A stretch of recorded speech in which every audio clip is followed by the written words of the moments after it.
Waalaikumsalam warahmatullahi Waalaikumsalam, Dokter. wabarakatuh. Ya, kita lanjutkan kuliah kita pada hari ini, di mana judul kuliahnya adalah hipertensi ensefalopati. Ya.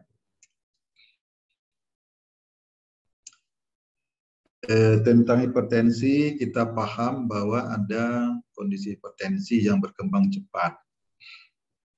Ya. Nah ini ada 3 grupnya.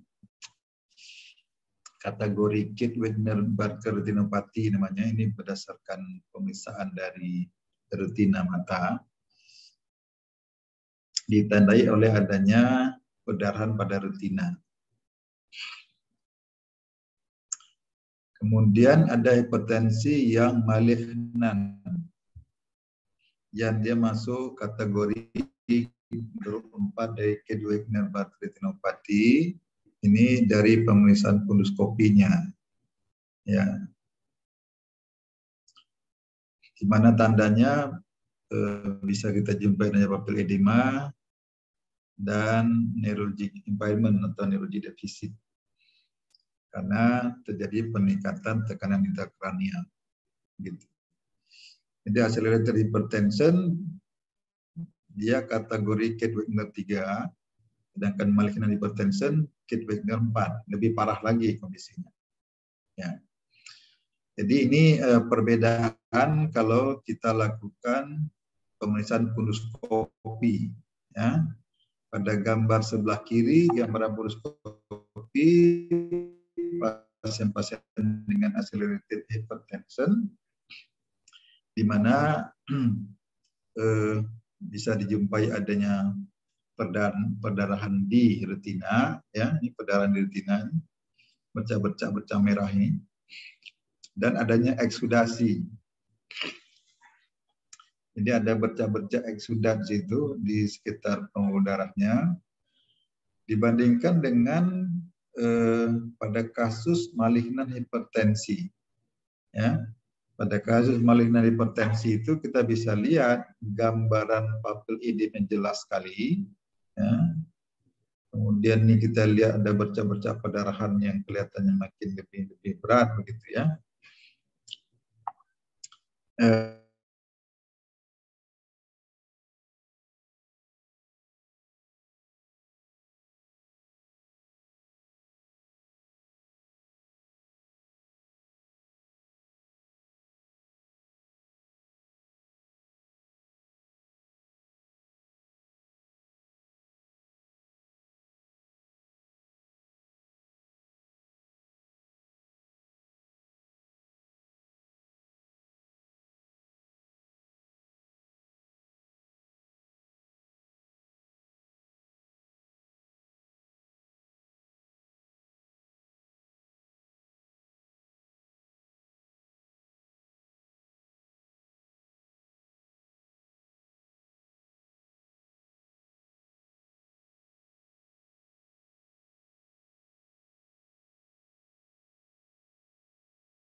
Masih nampak slide-nya? Izin masih, dokter. Oh, ini sudah hilang, dokter. Sudah hilang. Oh, putus tiba-tiba ya. Saya ulang dah kalau gitu. Ya. Saya ulang ya. Tentang hipertensi yang berat ya, kondisi hipertensi berat itu dikelompokkan 2, ada accelerated hypertension, ada malignant hypertension. Nah, ini kategori ini bisa ditentukan berdasarkan pemeriksaan retina, ya. Yang terkenal itu namanya pemeriksaan Kitt-Wegener namanya. Jadi kalau hipertensi accelerated hypertension itu kategori Kitt-Wegener 3, sedangkan malignant hypertension itu Kitt-Wegener 4, gitu. Di mana pada pemeriksaan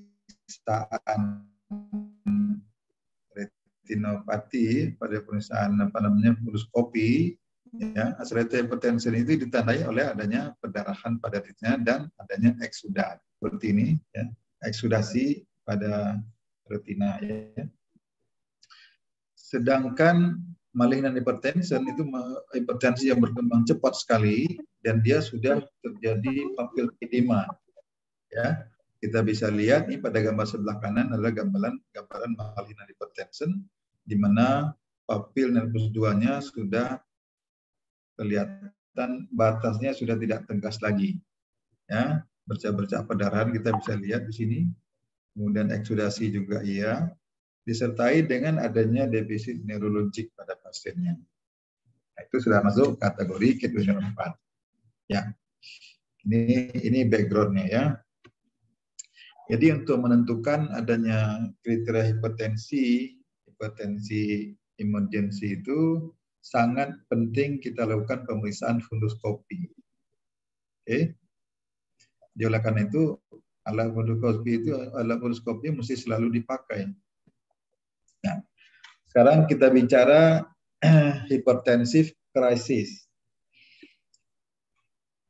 Berbicara tentang hypertensive crisis ini, ya, biasanya pasiennya tekanan darahnya, systolic blood pressure-nya di atas 180 dan diastolic blood pressure-nya di atas 110. Ini ada dua kategori, ada yang disebut dengan hypertensive emergency, ya, hipertensi emergency sama tadi dengan malignant hipertensi, ya. Kemudian yang kedua hipertensif urgensi, ini yang tipe hipertensif yang accelerated hypertension. Nah, hipertensi emergency ini sudah target organnya sudah kena, sudah rusak dia. Dan pada prinsip penanganannya, tekanan darahnya harus segera diturunkan dalam ukuran menit atau jam. Ini prinsip. Jadi kalau kita temukan pasien dengan hipertensi emergensi, di mana sudah kondisinya sudah ada kerusakan target organ, baik otak, baik ginjal ataupun jantungnya, maka segera harus diturunkan. Jadi misalnya pada kasus stroke hemoragik misalnya, ya, target organnya sudah rusak, sudah kena otaknya. Berarti itu hipertensif emergency. Jadi prinsip penanganannya tekanan darah harus turun dalam waktu menit, dalam berapa menit atau dalam berapa jam. Ya. Nah, kemudian yang kedua, hipertensif urgensi. Urgensi ini masih bisa kita penanganannya tidak secepat penanganan pada hipertensi emergensi. Jadi pada kasus hipertensif urgensi ini belum ada kerusakan target organ.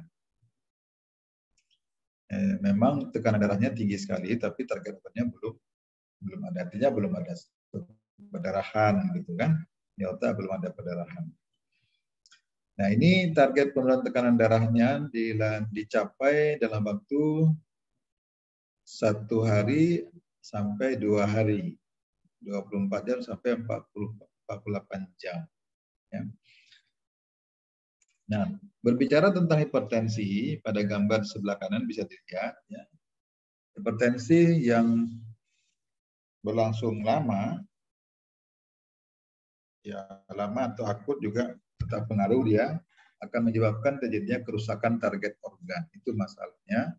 Target organnya adalah yang pertama adalah otak sendiri, ya, bisa bikin stroke, bisa juga bikin kerusakan pada mata. Gara-gara hipertensi orang bisa buta matanya, bisa timbul perdarahan, bocor pembuluh darah retinanya, ya, sehingga fungsi penglihatannya, fungsi nervus 2-nya jadi terganggu.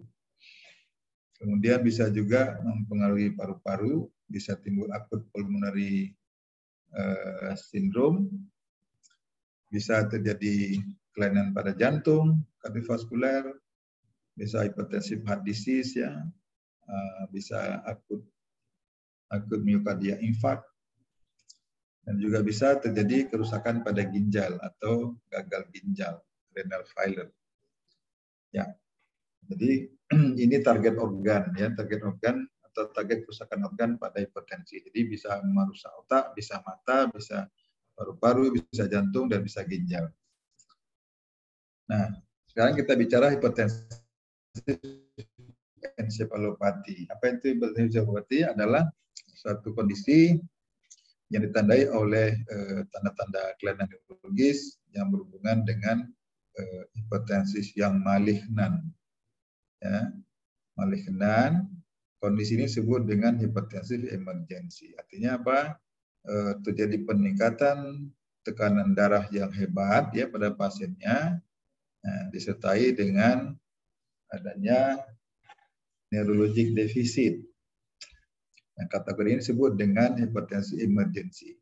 Istilah hipertensi emergensi ini menguatkan kita, mengindikasikan pasien untuk sesegera mungkin dilakukan penurunan tekanan darahnya.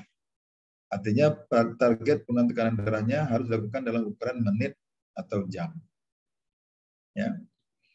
Jadi dalam tempo 1-2 jam tekanan darah sudah turun sekitar 15-20% dari MAP-nya.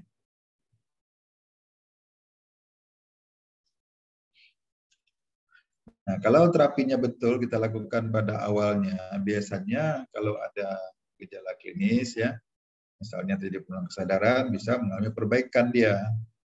Nanti IK-nya bisa berkurang. Ya. Tapi kalau sudah telat dia perdarahannya sudah berat, nanti sudah payah. Nah, kemudian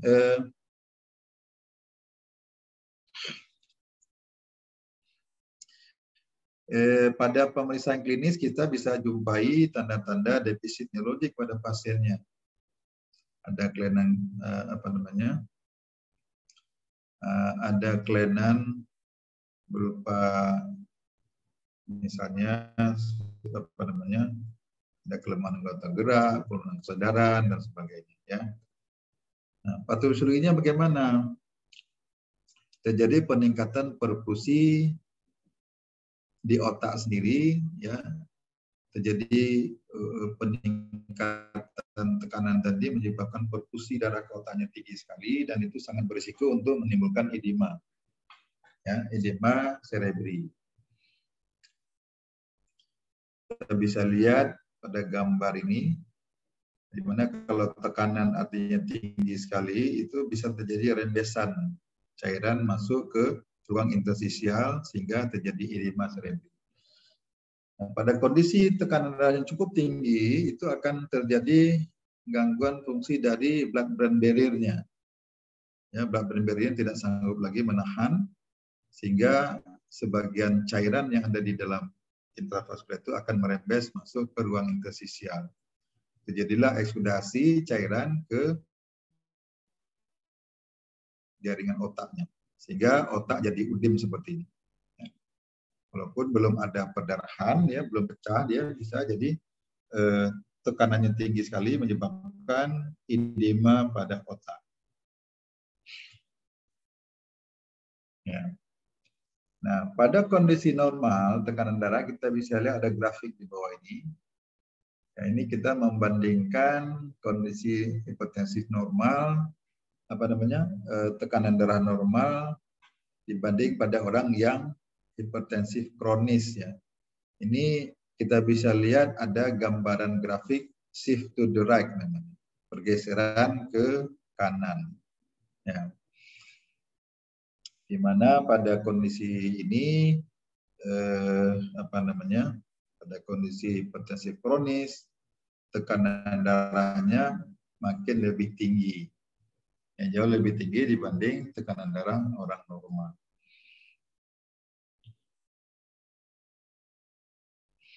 Yang biasanya pada kondisi normal ya tekanan darah sistemiknya meningkat, tapi dia bertahan sekitar 60-125 mm air raksa. Itu variasi ini nih, variasi perubahan tekanan darahnya. Ya. Sedangkan pada hipertensi kronis bisa lebih dari itu. Ini adalah tekanan darah MAP-nya ini. Ya. Jadi prinsipnya pada hipertensi kronis terjadi pergeseran grafik ke arah kanan atau shift to the right namanya.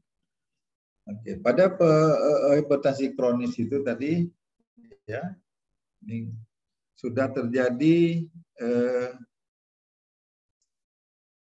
autoregulasinya sudah bergeser dia, ya bergeser, di mana terjadi pergeseran MAP tadi. Nah, kenapa? Karena pada hipertensi kronis itu kondisi pembuluh darahnya sudah berbeda dibanding orang yang masih normotension atau tekanan darah normal. Jadi pada orang yang hipertensi yang kronis itu pembuluh darahnya biasanya sudah mulai kaku nih. Kemampuan cerebral autoregulasinya jadi kurang baik ya. Makanya dia terjadi pergeseran grafiknya ke arah kanan. Ya. Nah, kemudian bagaimana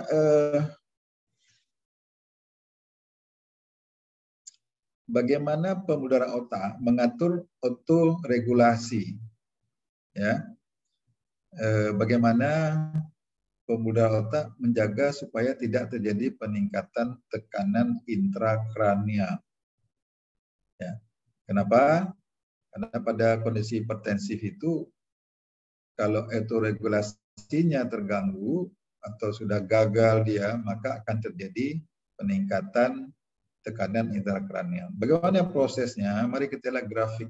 Ini grafiknya menarik sekali ini. Mari kita lihat. Pada kondisi ini cerebral blood flow ya, aliran darah otak ya. Kemari ini menunjukkan cerebral perfusion pressure, tekanan perfusi darah ke otak ya. Mari kita lihat. Nah, ini adalah kondisi normal ya. Kondisi normal di mana kalau terjadi peningkatan ya, pada kalau tensi apa namanya, kalau cerebral perfusion di bawah berapa, di 60 ya, ini tidak terjadi proses autoregulasi di sini. Biasanya pembuluh darah di otak itu relatif dia agak melebar ya, agak melebar. Tujuannya supaya apa? Supaya aliran darah ke otaknya mengalir cukup gitu. Nah, pada kondisi di mana tekanan darah naik dia, cerebral pressure. Nah, disinilah proses autoregulasinya terjadi. Ya, bagaimana prosesnya? Di mana begitu terjadi peningkatan tekanan darah tadi, pembuluh darah di otak itu akan mengatur, dia akan mengalami vasokonstriksi untuk mengecilkan efek tekanan pada pembuluh darah otaknya supaya aliran darah di otak tetap stabil. Makin tinggi tekanannya, maka pembuluh darahnya makin mengecil dia. Ini tujuannya supaya tidak terjadi edema cerebris. Nah, ini namanya mekanisme autoregulasi. Sampai batas tertentu, di pressure-nya sudah mencapai lebih dari 110 ya. Maka di sini timbul kegagalan dari kemampuan autoregulasi otak. Di mana pembuluh darah tadi tidak sanggup lagi menahan tekanan dia, maka dia akan melebar seperti ini. Apa yang terjadi? Kita bisa bayangkan pembuluh darah itu di dalamnya ada lapisan endotel, ya. Di mana lapisan endotel ini dia merupakan jalinan dari sel-sel endotel yang berikatan antara satu dengan yang lain. Nah, pada kondisi di mana sudah terjadi kegagalan autoregulasi, maka ikatan antara satu sel endotel dengan sel endotel lain menjadi renggang karena tekanan tinggi sekali. Nah, inilah akibatnya terjadinya rembesan cairan. Ya, rembesan cairan dari intravaskuler masuk ke ruang interstisial. Dan ini akan menyebabkan terjadinya peningkatan tekanan intrakranial. Maka tekanannya akan naik. Ya. Kita bisa lihat ini adalah cerebral blood flow-nya. Ya, kalau dari sini kemari, ya, ini masih sanggup nih, ini mekanisme autoregulasinya berjalan begitu. yang mempertahankan aliran darah otak itu tetap stabil. Tapi begitu dia gagal sampai batas berapa nih? Mulai 110, apalagi 125 ya, tekanan perkusi cerebralnya. Nah ini akan terjadi kegagalan autoregulasi. Sehingga darah yang mengalir ke otaknya akan naik drastis. Inilah yang menyebabkan terjadinya rembesan cairan dari intravaskular masuk ke ruang interstisial, maka akan timbul TIK. Akan timbul peningkatan tekanan intrakranial. Yang tadinya tekanannya sekitar 25 ya, 25 mm air raksa, kemudian dia akan naik bisa mencapai 50 mm air raksa. Nah, disitulah bisa nanti timbulnya pecah pembuluh darah otak dan sebagainya. Ya. Jadi ini prinsipnya. Autoregulasi ini istimewa dia. Jadi pembuluh darah otak itu punya kemampuan untuk mengatur sendiri cerebral blood flow atau aliran darah yang mengalir ke otaknya. Jadi walaupun tekanan darah tinggi sekali, dia akan tetap mengatur supaya aliran darah ke otak tetap stabil begitu. Nah, jadi disitulah peran mekanisme autoregulasi. Ya.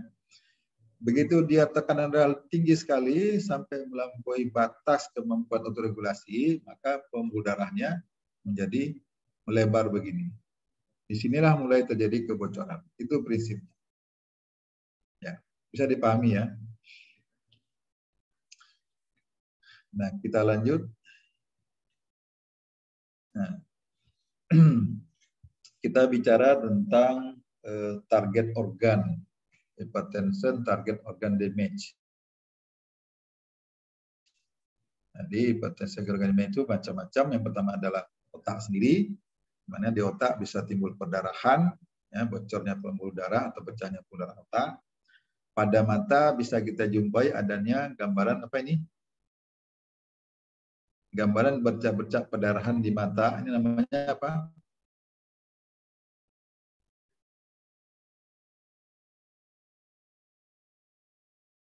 Kepada diam. Gambaran bercak-bercak ini apa namanya?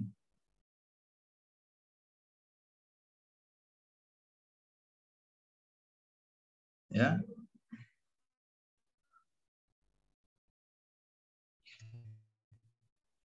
Ini kalian kurang sekali menggunakan funduskopi kelihatannya. Ya, kalau udah sedikit kaitan dengan funduskopi, udah nggak ngerti. Gitu. Kalian mesti belajar menggunakan funduskopi. Sama-sama kalian bisa berlatih dulu meriksa mata, saling tukar-tukar mata kalian antara satu dengan lain. Coba teskan dulu, udah ngerti, nanti baru pakai ke pasien. Minimal belajarnya lihat pembuluh darahnya, lihat papilnya, kan gitu. Gimana posisi papil itu enak kita lihat. Dia arahnya arah ke hidung posisinya. Dan bagaimana kita menstabilkan alat funduskopi itu sehingga bola mata kelihatannya apa istilahnya ya. Karena dia bergerak sedikit saja sudah berubah itu gambarannya. Bisa tidak kelihatan apa yang kita mau cari. Dia belajar menggunakan funduskopi itu memang harus dilatihkan, harus belajar, harus sering kalian pakai. Ya, apalagi pada ada kasus-kasus itu banyak itu bisa kalian tidak pakai kan sayang sekali. Pengalaman klinisnya tidak dapat. Oke, jadi pada mata timbul retinopati hipertensi namanya. Ini bisa menyebabkan timbulnya kebutaan, apalagi kalau perdarahannya berada di daerah apa namanya ini di papil nefus 2. Nah, itu bisa mengganggu suplai darah ke retina matanya. Kemudian pada jantung sendiri bisa timbul apa disebut dengan serangan jantung ya. Bisa timbul kardiomiopati hipertensi. Pada ginjal bisa timbul kerusakan pada nefron dari ginjal. Namanya nefropati hipertensi. Nah, jadi ini target organ yang akan terganggu, akan rusak oleh karena hipertensi. Ya.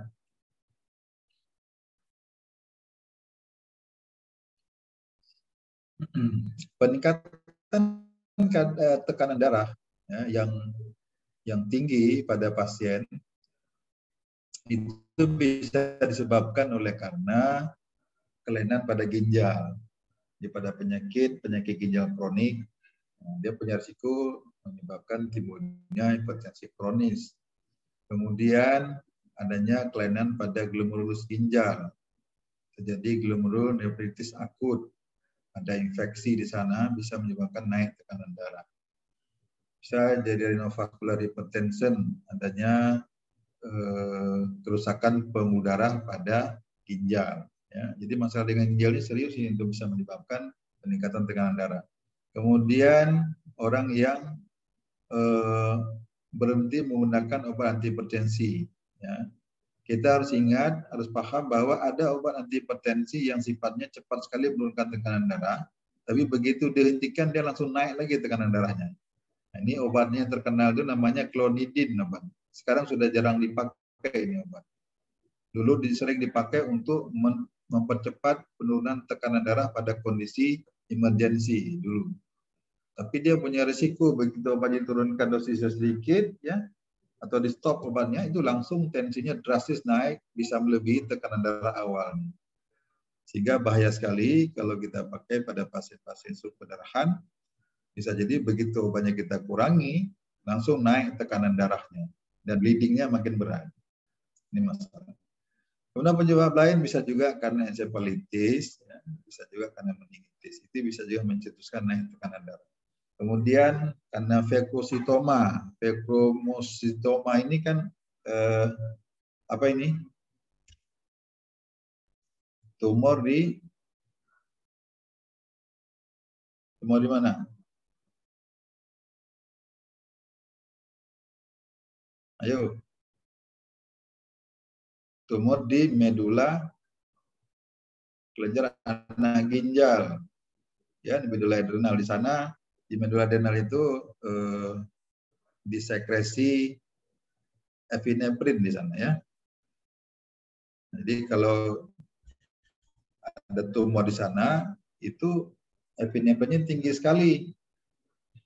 Ya, karena tinggi sekali itu bisa menaikkan tekanan darah, bisa menyebabkan pasiennya jatuh ke hipertensi emergensi.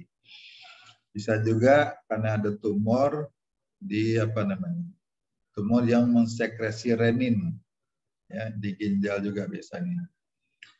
Kemudian bisa juga karena pengaruh-pengaruh lain, pengaruh obat-obat yang sifatnya simpatomimetik seperti kokain, amfetamin, fenisiklidin, ya, dan lain-lain. Ya. Kemudian bisa karena eklamsi, preeklamsi, heteroma, cerebral infarct. Cerebral infarct ini juga bisa menaikkan tekanan darah, ya.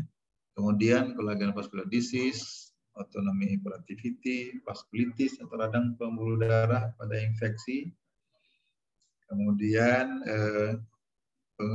karena pengaruh antidepresan, ya, antidepresan MAOI, ya, monoamin oksidase inhibitor. Nah, ini bisa juga menaikkan tekanan darah, ya. Nah, klinisnya adalah bisa timbul headache atau nyeri kepala, bisa timbul pusing, confused, mulai bingung dia, kemudian bisa gangguan penglihatan, bisa makin berat dia bisa timbul kejang-kejang, ya, bisa mual-mual, kemudian muntah-muntah, onsetnya 24 sampai 48 jam. Bisa juga dengan terjadinya defisit neurologik, ya, yang berlangsung 24 sampai 48 jam. Terjadi end organ damage, kerusakan target organ tadi, bisa berupa kardiovaskular simptom, ya, bisa kelainan pada jantung, ya, bisa timbul congestive heart failure, angina, palpitasi, dan denyut jantung yang irreguler atau aritmia disertai dengan disapnea, ya. Kemudian bisa ditandai oleh adanya hematuri. Jadi kalau di dalam urinnya keluar darah, ya, itu bisa juga itu dampak dari tekanan darah yang tinggi sekali itu bisa merusak ginjal.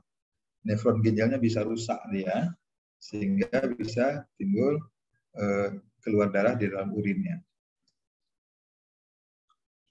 Nah, pada pemeriksaan fisik bisa kita jumpai adanya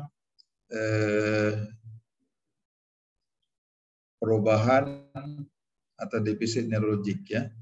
Bisa kita lihat ada tanda-tanda nistagmus atau sampai timbulnya tanda-tanda kelemahan anggota gerak. Status mental pasien awalnya biasanya hanya confusion, bingung, delirium ya. Kemudian pelan-pelan dia mulai terjadi penurunan tingkat kesadarannya sampai koma. Ya. Jadi kalau dibiarin tekanan darah tetap tinggi, ya lama-lama ya seperti ini. Karena edema otak makin hebat ya, lama-lama tekanan darah makin turun sampai koma. Ya, jadi pada pemeriksaan pembuluh darah biasanya kita bisa jumpai adanya gambaran vaskulopati. Ya. Nah, pemeriksaan fisik yang penting untuk pasien-pasien dengan kondisi hipertensi ini adalah pemeriksaan oftalmoskopi atau funduskopi. Ya. Jadi pada awal saya sudah cerita, tadi ada kategorinya, ada kategori Grade Wagner ya. Grade Wagner 4 itu artinya dia sudah terjadi hipertensif emergency, di mana ditandai oleh adanya perubahan pada mata berupa papil edema. Sudah ada perdarahan di, nah ini perdarahan seperti ini ya, di papil edema, batas papilnya nggak tegas, ada perdarahan seperti ini, bercak-bercak seperti ini, ya, ada eksudasi yang berwarna apa ini, warna kekuningan ini, dan juga ada curtain wall seperti gambaran ini, curtain wall. Ada curtain wall spotnya ya. Nah, pada pemeriksaan funduskopi ini dikenal dengan istilah flame shape hemorrhage. Jadi ada perdarahan seperti apa namanya? Flame shape itu seperti gambaran bunga api gitu ya. Nah, seperti gambaran bunga api ini. Persis seperti kalau mercon meledak itu tuh gitu ya. Nah, gambaran seperti itu. Ini namanya flame shape. Ya, jadi ada soft exudat, ada batas papil yang blur atau apa namanya, batas papil yang tidak tegas. Ya, seperti ini udah nggak tegas ini. Ya, ini seperti ini juga sudah tidak tegas. Ini gambaran papil edema. Ini yang akan kita dapatkan pada pemeriksaan funduskopi pasien-pasien dengan hipertensi emergensi. Ya. Nah, kelainan pada mata ini disebut dengan hipertensi retinopati namanya. Ya, jadi hipertensi retinopati itu relevan dia dengan hipertensi emergensi. Ya, mari kita lihat di sini. Kita lihat ada gambaran flame hemorrhage seperti ini. Ada bercak-bercak perdarahan seperti ledakan mercon, kira-kira begitu ya gambarannya. Kemudian ada papil edema, ini papilnya nggak tegas lagi. Bagaimana cara menentukan papil pada pemeriksaan funduskopi? Lihat di situ di papil itu ada sentra aliran darah di situ. Tunggu sebentar, satu pintu ya.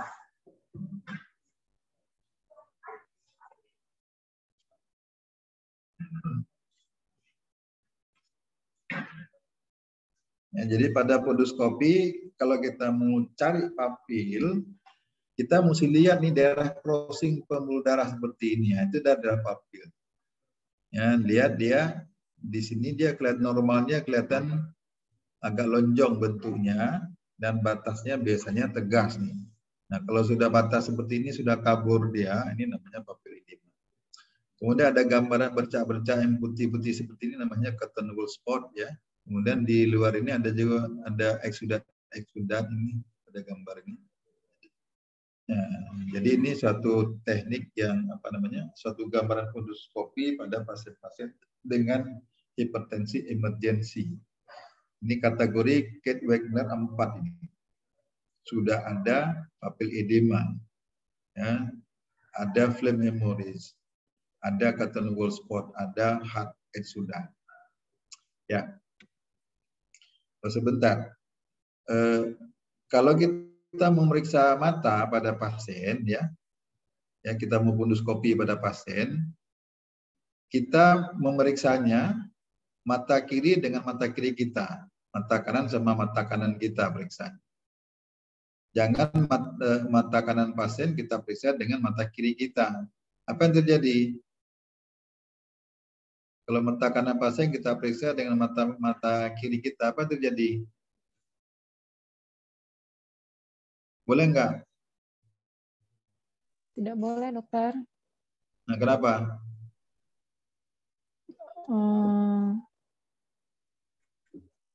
Bisa ini dok, maksudnya kalau misalnya mata kanan pasien dengan mata kiri kita, jarak kita dengan pasien bisa terlalu dekat nanti dok.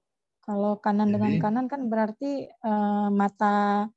maksudnya lebih menyamping saat maksudnya posisi kepala kita lebih ke arah samping pasien jadinya dokter.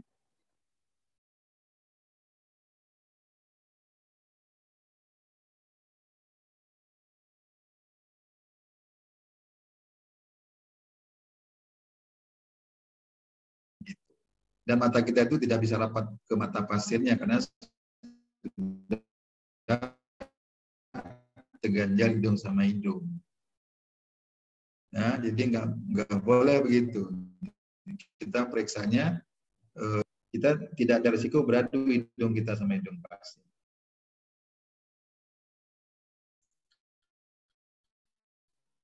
Sehingga kalau pasiennya mungkin ada sesuatu ada penyakit infeksi saluran nafasnya tidak menularkan ke kita. Ya, begitu ya. Oke, kita lanjut. Nah, ini pada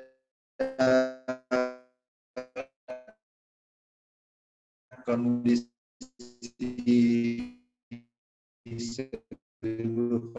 vascular hipertensi emergency,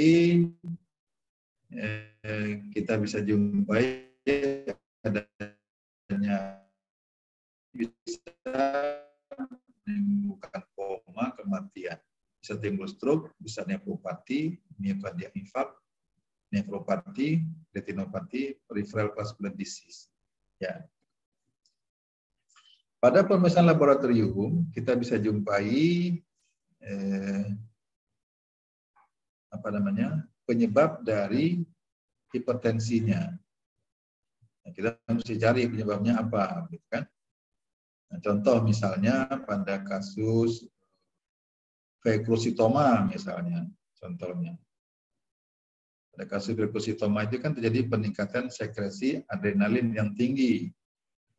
Maka pada pemeriksaan labnya bisa kita jumpai kadar adrenalin yang tinggi dalam darah pasien. Ya. Nah, itu contoh saja. Kalau pada kondisi, bisa juga kondisi lain, misalnya apa? Kolesterolnya tinggi, bisa jadi kan? Karena kolesterol tinggi, darah relatif dia lebih kental, tekanan darah biasanya naik, bisa. Atau bisa juga nanti pada pemeriksaan laboratorium kita bisa jumpai kadar natrium yang tinggi di dalam darah, itu juga bisa naikkan tekanan darah. Ya, jadi macam-macam, tergantung kausanya. Jadi ini evaluasinya penting dilakukan supaya proses dari kerusakan karena hipertensi itu tidak bertambah berat. Jadi kita harus cari kausanya apa, jadi kita turunkan dia, kita kurangi. Ya. Nah, pada pemeriksaan laboratorium kita bisa jumpai complete blood count-nya, pada pemeriksaan complete blood count-nya, di mana kita bisa dapatkan adanya mikroangiopatik, ya, atau hemolitik anemia, anemia hemolitik. Jadi pasiennya bisa jadi anemia, di mana sel-sel darah merahnya banyak yang hancur pecah. Nah, ini kalau kita jumpai seperti ini kemungkinan ada hubungannya dengan suatu reaksi imunologis juga bisa. Ya. Kemudian hasil urinalisa dan blood urea nitrogen atau BUN dan kreatininnya meningkat. Ini menunjukkan ke arah hipertensi nefropati. Atau kita bisa dapatkan enzim dari jantungnya meningkat. Ya, ini menunjukkan adanya myocardial ischemic. Ya. Kemudian pada urin itu bisa kita jumpai tanda-tanda kelainan atau dijumpai adanya racun di dalam urin. Nah, ini kemungkinannya berarti penyebabnya adalah drug-induced hypertensive encephalopathy. Misalnya karena penggunaan kokain misalnya ya. Di kita kan nggak ada kokain ya. Nah, ini bisa sebagai indikasi dugaan penyebab dari hipertensinya. Jadi perlu pemeriksaan laboratorium. Ya. Nah, kemudian pada pemeriksaan CT scan, radiografi, dan EKG akan kita dapat apa? Nah, pada pemeriksaan CT scan ya bisa jadi sudah ada tanda-tanda stroke pasiennya, bisa stroke hemoragik, atau bisa jadi sudah ada massa intrakranialnya. Pada pemeriksaan radiografi torak ya, kita bisa jumpai tanda-tanda intim paru atau diseksi aorta. Kelainan pada pembuluh darah aorta ya. Kemudian pada gambar EKG ya, pada gambaran EKG kita bisa lihat adanya kelainan irama jantung. Nah, bisa kita jumpai adanya gambar seperti ini. Ini apa namanya? Yang saya tunjuk ini ST depresi. Artinya apa kalau sudah ada ST depresi? Sudah terjadi?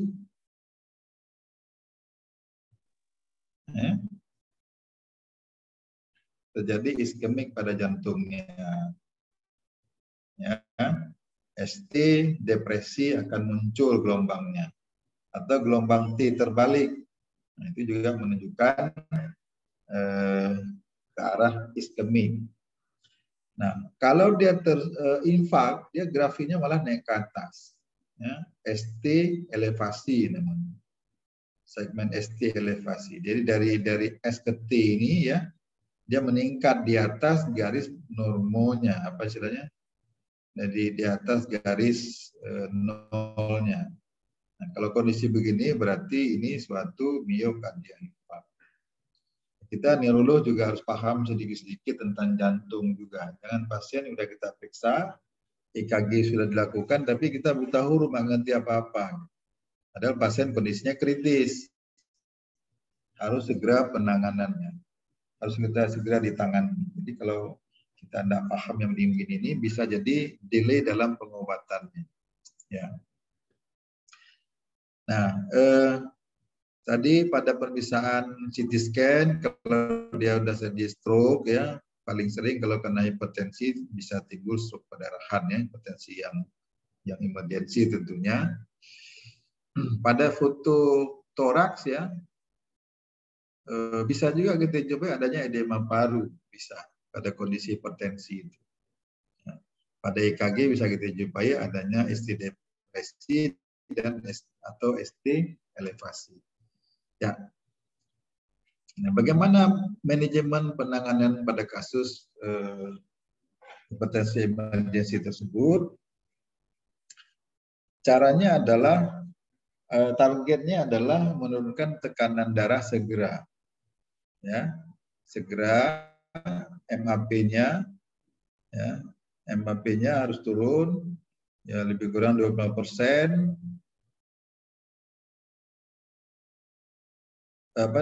Tidak boleh lebih dari 25% ya maksudnya itu, by not di atas 25%. Jadi biasanya kita turunkan sampai 20%, biasanya dari tekanan darah dari MAP sebelumnya. Jadi kita mesti ukur MAP. Bagaimana cara menilai MAP? 1 sistol tambah 2 diastol bagi 3, dokter. Ya, jadi S tambah sistol tambah 2 diastol bagi 3. Dapatlah MAP. Nah, makanya nanti di dalam penanganan hipertensi emergensi, kita betul-betul harus hitung MAP-nya. MAP sebelum masuk obat dan MAP setelah masuk obat. Mesti kita pantau dia. Nah, idealnya penurunannya dalam waktu 1 jam pertama itu jangan lebih dari 25% karena dia akan mengganggu hemodinamik. Ya. Jadi biasanya kita turunkan sampai 20% biasanya. Atau paling kurang 15%. 1 jam pertama. Ini tujuannya supaya mencegah efek samping dari penurunan yang terlalu besar tadi. Untuk mempertahankan fungsi organ, target organnya. Jadi kalau turun cepat sekali, drastis gitu juga masalah dia. Ya, lebih dari 25% MAP-nya itu akan berdampak buruk terhadap target organ. Nah, itu masalahnya. Jadi oleh karena itu terapinya harus betul-betul kita atur sedemikian rupa. Ya, kita meminimalkan mengecilkan atau seminimal mungkin timbul efek komplikasi yang terjadi akibat pengobatan kita. Jadi tidak boleh pasien dengan tensi yang tinggi sekali itu pada kondisi emergensi itu kita asal menurunkan tekanan darahnya nggak boleh sama dan tidak boleh lebih dari 25%. Jadi tekanan darah setelah itu diturunkan pelan-pelan, tidak boleh lagi cepat, turunkan pelan-pelan mendekati tekanan darah awalnya. Tekanan darah dalam kondisi pasien yang sebelum pasien mengalami krisis emergensi hipertensinya. Nah, algoritmanya bagaimana? Mari kita lihat. Pada kondisi hipertensi akut, itu ada yang mengancam jiwa, ada yang timbul gejala-gejala minor. Yang mengancam jiwa itu apa? Berupa kejang-kejang atau CHF, angka jantung. Ya. Nah, bisa timbul gejala minor berupa mual, nyeri kepala, atau juga bisa muntah. Kalau dia timbul tanda-tanda kejang begitu ya, kondisi penurunan kesadaran, ya, tensinya tinggi sekali, maka itu dia kategorinya hipertensi emergensi. Sudah terjadi defisit neurologik di sana. Nah, sedangkan kalau yang gejalanya masih minor, masih mual, muntah, nyeri kepala, nah, sementara dia belum ada kerusakan target organ, itu kita sebut dengan hipertensi urgensi. Ya. Penanganannya berbeda jadinya, ya. Kalau kita sudah putuskan pasiennya kriterianya adalah hipertensi emergensi, maka harus segera kita berikan obat-obat untuk menurunkan tekanan darahnya, di mana penurunan target organ penurunan MAP-nya itu adalah sekitar 20% dari MAP awal, dan itu dicapai dalam waktu 1-2 jam.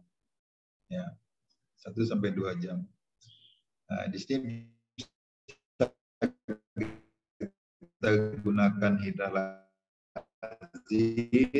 intravena, atau labetalol intravena, di kita nikadipin misalnya, atau labetolol.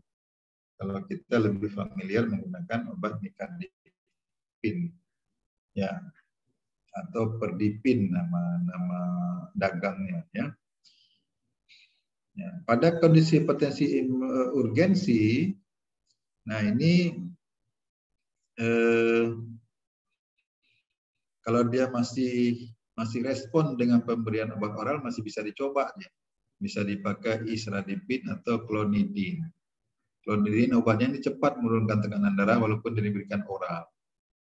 Tapi kalau dia berhentikan tiba-tiba, risikonya bisa melonjak tekanan darah. Makanya dia harus turunnya pelan-pelan. Kemudian kalau dia tidak respon dengan obat-obat oral, ya, maka tetap kita harus berikan obat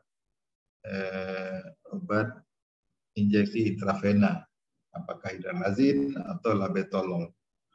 Atau di kita ya kalau cuma ada pedipin boleh juga, tapi kita mesti ukur MAP-nya tidak boleh turunnya cepat sekali. Ya, dia harus turun dalam waktu 1 sampai 2 hari atau 24 sampai 48 jam turun tekanan darahnya. Tidak sesegera pada hipertensi emergensi ya. Nah, ini ada beberapa jenis obat anti hipertensi yang pemberiannya oral, intravena ya. Intravena secara infus. Ada sodium nitroprusside. Sodium nitroprusside, ada nicardipin ya. Ini masing-masing ada efek sampingnya masing-masing. Ini bisa dibaca saja nanti. Karena kita sering pakai nicardipin, maka kita harus paham bahwa dosis yang diberikan itu ada 5-15 mg per jam secara intravena. Onsetnya 5-10 menit. Jadi kalau kita berikan dalam waktu 5-10 menit, sudah langsung respon dia, Pak. Langsung tekanan darah mulai turun. Kemudian masa kerjanya bisa mencapai 15-30 menit atau bisa jadi sampai 4 jam. Efek sampingnya apa? Bisa timbul takikardi, bisa timbul nyeri kepala, bisa flushing, jadi mukanya memerah gitu ya. Atau juga bisa timbul lokal flebitis, di mana dipasang infus itu terjadi kemerahan. Nah, indikasi khususnya adalah pada penyakit-penyakit hipertensi emergensi. Ya.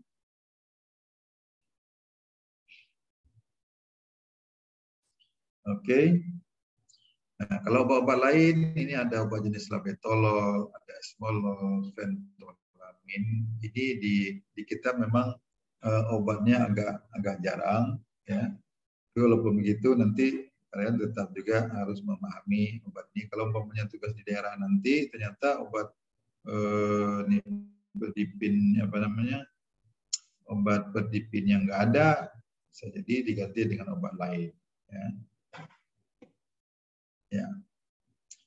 Jadi yang diingat adalah pasien dengan kondisi emergensi seperti itu, dia harus segera ditangani, dibawa ke rumah sakit. Ya. Cuman masalahnya adalah bahwa kadang-kadang malah sering kondisi hipertensi emergensi pasiennya, karena prinsipnya pasiennya harus segera dibawa ke rumah sakit, maka sering bermasalah di transportasi, perjalanannya jauh. Ya, ini sangat bermasalah. Ya, oleh karena itu biasanya penanganan emergensi ini di setiap rumah sakit di daerah juga harus mampu seharusnya. Setelah tertangani dia, kondisi emergensinya tertangani, baru dikirim ke kita begitu. Yang paling sering masalahnya adalah bahwa pasien dikirim ke kita dari daerah itu kondisi emergensinya belum diatasi, langsung dikirim begitu saja. Pasien sudah tidak sadar seperti ini, ya. Tidak ada obat yang diberikan, langsung didorong aja ke ambulan, pasiennya dibawa lari terus ke rumah sakit Zainal Abidin misalnya seperti ini. Begitu sampai rumah sakit Zainal Abidin, begitu kita tensi tinggi sekali di atas 200 sistoliknya. Kemudian begitu di-scan ternyata sudah terjadi perdarahan yang luas di otaknya. Ya, sudah ada tanda-tanda herniasi lagi. Nah, kalau sudah kondisi begitu sudah masalah serius sehingga kondisi pasien ini bisa jadi tidak lagi bisa diatasi dengan baik karena sudah edema cerebri, sudah terjadi tanda-tanda herniasi cerebri, itu biasanya pasien sering tidak terselamatkan. Bisa nanti apnoe tiba-tiba dan pasiennya meninggal. Nah, jadi ringkasannya adalah bahwa hipertensi encephalopati adalah suatu tanda yang ditandai oleh suatu gejala yang ditandai oleh adanya peningkatan tekanan arteri atau tekanan darah yang tiba-tiba naik, ya, yang naiknya tinggi sekali, menyebabkan timbulnya nyeri kepala, diikuti dengan adanya kejang-kejang, ya, lama kesadaran makin turun dari tadinya somnolen, dari delirium, ya, somnolen, kemudian sopor sampai koma, dan juga bisa disertai dengan berbagai variasi kelainan otak lain, bisa berupa kelemahan angkat bergerak, bisa macam-macam lain tergantung bagian otak yang sudah mengalami gangguan. Jadi penyebabnya adalah karena tekanan darah yang tinggi, kemudian terjadi kegagalan autoregulasi di pembuluh darah otaknya. Ya. Nah, kondisinya betul-betul emergensi, ya, sehingga konsekuensinya pasiennya membutuhkan penurunan tekanan darah segera dalam beberapa menit atau jam. Di mana pengobatannya dilakukan dengan pemberian obat antihipertensif secara parenteral atau intravena. Kira-kira begitu. Ya. Sampai di sini.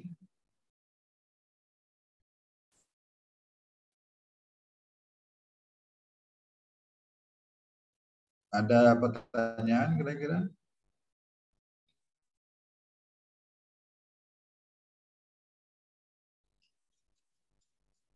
Jadi pada penanganan, ya, di IGD harus dibedakan antara emergensi hipertensi atau hipertensi emergensi dengan hipertensi urgensi. Jadi yang harus disegerakan penurunan tekanan darahnya adalah yang hipertensi emergensi, di mana MAP-nya dalam waktu berapa menit atau berapa jam dia harus segera diturunkan, mencapai 20% dari MAP awal.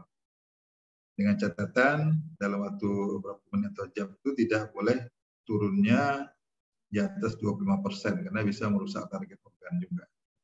Ya. Nah, kalau pada hipertensi urgensi, ya, urgensi itu belum ada defisit neurologik dia. Nah, itu masih bisa tekanan darah diturunkan dalam waktu 1 sampai 2 hari. Begitu. Bisa dicoba dengan penggunaan obat-obat antihipertensi oral yang memang kerjanya cepat, seperti obat klonidin, ya. Nah, tapi kalau tidak respon, harus segera kita berikan juga obat intravena. Gitu. Ya, ada pertanyaan kira-kira?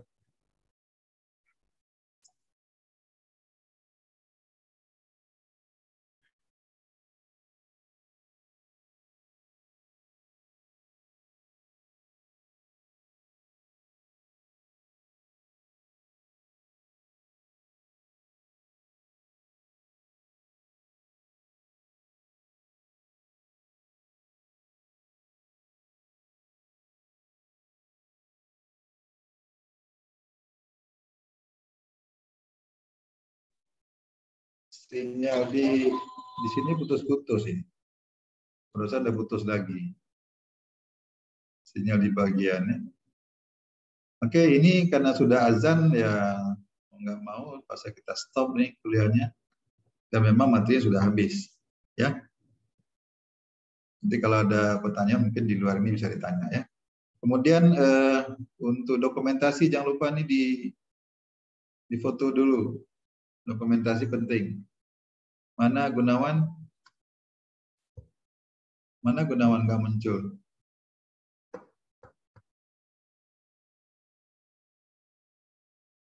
Tolong difoto untuk dokumentasi, ya. Sudah? Siapa yang foto? Desti, siapa? Ya, izin dokter. Gunawan sedang visit dengan Profesor Rol, dokter, di IGD, dokter. Ya, tolong difoto, mana? Foto nanti di apa namanya? Ditunjukkan bukti kuliahnya ke bagian apa namanya? Ke Bu Rahma, ya. Biasanya untuk kuliah kan ada tanda apa namanya? Absensi kan? asumsi kuliah, ada apa namanya? Ada tantangan saya, ada tanda tangan mahasiswanya gitu ya. Nanti tolong disiapin, bilang ke Bu Rahma ya. Baik dokter, untuk absen akan segera lengkapi dokter. Ya, jadi setiap kuliah itu harus ada, karena itu dokumen untuk bukti sudah diberikan, sudah ada kuliahnya gitu. Jadi ada absensinya, ada bukti fotonya seperti ini, ya absensi yang memberikan kuliah dan juga mahasiswa yang ikut kuliah. Nah itu nanti dikumpulkan ke admin dari prodinya, ke Bu Rahma. Oke, terima kasih karena ini sudah waktu azan, saya duluan live ya. Terima kasih semuanya. Sampai ketemu pada kuliah berikutnya nanti. Assalamualaikum. Waalaikumsalam warahmatullahi wabarakatuh. Terima kasih banyak dokter. Terima kasih dokter. Ya, sama-sama ya. Terima kasih dokter. Praktek dulu katanya.